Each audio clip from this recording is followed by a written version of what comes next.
So today, I'm announcing the new Kenya Wash Country Plan with more than $100 million in U.S. government investment over 5 years.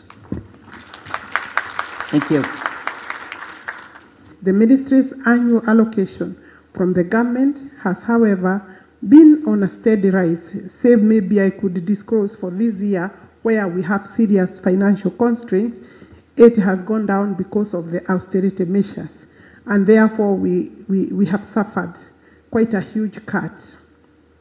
We need a 100 billion investment in water per year.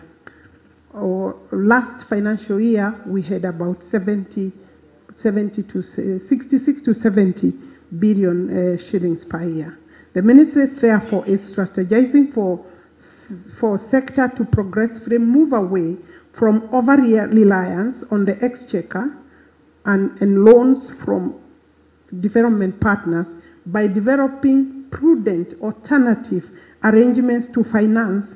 Imerata ithathatũ ũguo koretwo gũtarĩ mbura, nyamũ nĩ ikuĩte cia gĩthaka nĩ kwaga maaĩ, ng'ombe cigakua, andũ makanjia gũthĩna, na nĩkĩo USAID ĩrokire na mũbango wa gũthondeka mũbango wa mĩaka 5 ũrĩa tũngĩetha mbeca, ũrĩa tũngĩetha tekinoronjĩ ĩrĩa yagĩrĩire, na ũrĩa tũngĩkorwo tũkĩrora mazingira na maũndũ ta mau. Nĩkĩo